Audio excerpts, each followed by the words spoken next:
welcome to the Not So Expert Mom. Today I wanted to talk about things that annoy me.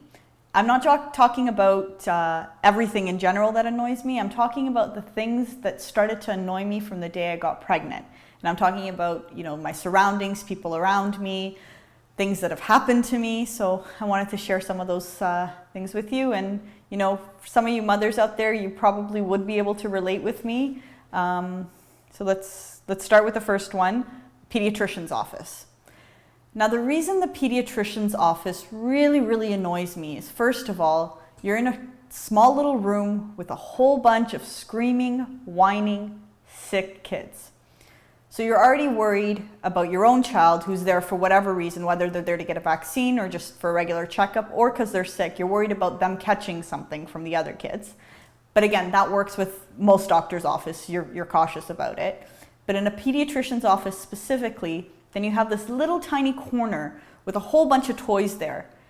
These are toys that I swear they have never cleaned. They are so filthy, they're so disgusting, and you have these snotty kids touching it, playing with it, and your child is screaming and crying because they want to go play with it. It's disgusting. I don't know why they clean it. If you can't clean it, don't put it there, period. Second reason a pediatrician's office really annoys me is the long wait time. And I know, in doctor's offices, again, regular doctor's offices, you go and there's a wait time. But when you have a sick child with you who's annoyed already as it is, and you have to go and sit there with, let's say, 20, 30 other people who are just as annoyed and just as sick as your child, it can get to you. But then they tell you, okay, you know what? It's time for you to go into the room, and you go and you're stuck sitting in a tiny little cubicle almost, sitting there with your screaming child, and you have to wait there another half an hour. Why did you take me out of the waiting room where I had a little bit of space and I could have walked into the hallway, and you've put me in this shoebox now all of a sudden? Makes no sense. It's really annoying. I really hate the small aisles in stores. Now this never used to bother me before because I would be shopping on my own, walking through. I didn't mind a crowd. I didn't mind any of that because I could rustle through things, find what I needed. But since having a baby and you having to lug around a stroller and trying to maneuver that stroller within aisles, super annoying. Now it makes sense if you're going into, a boutique or something that, might not specialize in kids things and, your stroller isn't accessible. But it's the stores that are actually for children that have the tiniest aisles sometimes, that have circle racks coming out of everywhere where you can't maneuver things. I've actually gotten in fights and arguments with other mothers who have had their strollers, and it's almost like we're playing bumper cars trying to get through to grab that sale item off the rack. It's really annoying, and I don't know why these stores won't have wider aisles or make wider aisles. Take some things off the floor so we can actually shop. Again, not all stores have to do this because not all stores cater to mothers, but remember, during the day, it's the yummy mummies that aren't working, that are stay-at-home moms, that are shopping in your stores. So maybe if you had a little more space, we'd want to come in more often. This one, a lot of people don't get why it annoys me. It's people who would come up to my infant and touch them. Just think about it this way, before I would even approach someone's dog, for example, or cat, I would ask them permission if I could touch. Because some people are wary about, either their animal's very aggressive or whatever the reason may be, I still ask. Then you have people with their filthy hands that I don't know where they've been. I don't know what they just touched. I don't know if they washed their hands out of the washroom. And then they're coming up to my child saying, "Oh, you're so cute," touching their face, touching their hands, the hands that my little one is putting in her mouth. It's disgusting, especially in the winter season, or the cold season, flu season. Everything is going around and you're taking your hands and you're touching my kid. I don't know you. I don't know where your hands have been. Keep your hands to yourself. I don't mind if you want to look in and tell me how gorgeous my child is. That I'll take any day. You can tell me that till the cows come home. But don't touch my kid, please. I really get annoyed with people who try to jump in while I'm trying to deal with the situation with my child. And that goes back to, for example, a temper tantrum. It's really annoying when someone jumps in and tries to, sort of outdo you with what you're doing. If I'm telling my child, you can't have that cookie right now, and then you walk in being the hero because my child is wailing with that cookie in hand and saying, just come on, just give it to her. Do you realize how annoying that is? You just undermined me as a parent. You walked in looking like the hero. It's not fair. It's super, super annoying. And once you're in my shoes, you won't understand. You will understand once you're in my shoes.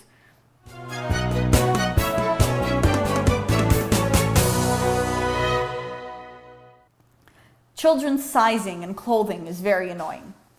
So you can have a child who's a little bit on the chubbier side, but shorter. If you buy something that fits their waist, all of a sudden the length doesn't fit. Or if you have a child that's very, very tall and skinny, something that fits their waist, all of a sudden looks like capris on them when you want them to be full-length pants.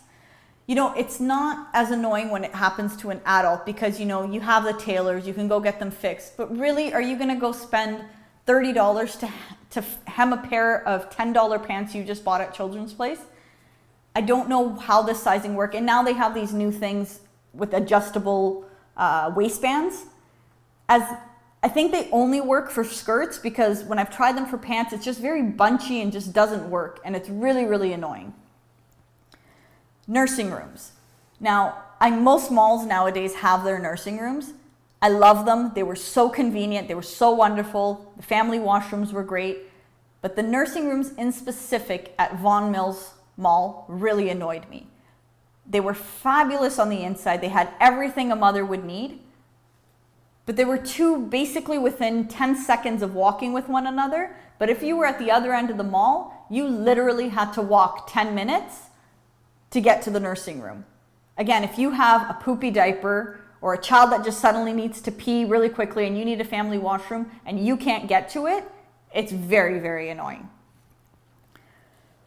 When people tell me that my baby either looks like me or my husband, and I disagree with them. For example, someone will come to me, I get it all the time, people coming up to me saying either my daughter looks like me or my daughter looks like my husband. If I say, her nose looks like mine, for example, they'll start arguing with me. Why are you arguing with me? If I think my child looks like me and I'm happy with the fact that my child looks like me, why do you care so much? I think her nose is mine and you're telling me her nose is my husband's. My husband's broken his nose 3 times. We don't even know what his actual nose looks like. And you're telling me that my kid's nose looks like his. So if you hear me getting very defensive that no, her nose is mine, just agree with me. Don't argue with me. I know my child better. If I think she looks one way, and anyways, you're only telling me she looks like me or him just to make conversation because you have nothing else to say to me. And I see that often, anytime. Even I do it when I see someone's kid and I don't know what else to say other than, oh, your kid's cute. I'll automatically guess, oh, well, your child looks like you or your child looks like this person and whatnot. It's just a conversation thing. Just don't argue with me if I disagree. It's really annoying the people who chime in about their own kid when I'm talking about mine. So for example, if I'm talking about, my child being a ballerina and, she takes ballet class and she's dancing and she's having so much fun and whatnot, and I'm telling you the story about my kid, and instead of acknowledging what I'm saying right now, you're telling me all about your kid. Why can't you just be quiet for 1 second and accept the fact that my child is a little ballerina and just be happy and praise her and how wonderful her little dance routine is or whatnot before you chime in about your child? Give each child a turn. Let each one have their own time in the spotlight. So if the conversation is on one, don't bring up the other, or vice versa. It's annoying. Again, there's no need for the competition within kids. People who assume your baby is a boy because they have no hair. Now, I dealt with this on a daily basis. Reason being, my daughter was born with absolutely no hair on her head. But with the no hair on her head, I still used to put these gigantic flowers on her, and I put her in dresses and lots of pink. But still, for some reason, people would walk up to me and ask me if she was a boy or a girl. Don't know why. I don't know why someone would put their little boy in a pink floral dress with a matching pink headband with a ginormous pink flower and still be confused about the sex of this baby. Makes no sense, and it's very annoying. If you don't know, just say, oh, your baby's cute, and wait for the name. But then again, even with the name, nowadays, everyone's naming their kid all these odd names that you don't even know if it's a boy or girl anyway. Just wait for them to tell you. The Google moms. You moms are so annoying. Reason being, you look up everything and think you're an expert at it. You sit down and you will research, whatever, from formula to vaccines to whatever it may be. And it's fine if you're doing it for yourself and for your own peace of mind, for your own information, for your own family. But when you go around and you're forcing it down other people's throats, that's when it becomes annoying. Or you're instilling fear in them. I'm not going to get into too much detail about this because this will be a subject another day. But again, the Google moms are very, very annoying. Well, annoying to me at least. The strangers that would touch my belly when I was pregnant. I don't know why people felt the need, or people in general feel the need to walk up to a pregnant lady and rub their belly. It's weird, it's invasive, I just don't get it. I didn't like it personally. I don't know if you moms out there like it. I just didn't like it at all. And people who commented on my weight gain when I was pregnant. The reason this was sensitive, again, I loved my pregnancy, you're supposed to gain a certain amount of weight. It was the people that would stand in and look at you and be like, oh my goodness, you look like you're carrying twins, or, you're carrying a boy because you're pointy, or you're a girl because you're carrying low, and what. It was just all these things that were just really, really annoying. Just tell me I look great in my pregnancy and move on. I'm already hormonal. I don't need to hear all this. It's very, very annoying. I think I've ranted and raved for a little too long now. Again, I just wanted to share with you guys some of the things that annoyed me. I'm sure there'll be more. I'm sure my video may have annoyed you, and I'm sorry for that. But again, I just wanted to share that, and hope you guys tune in for the next one. Take care. Bye.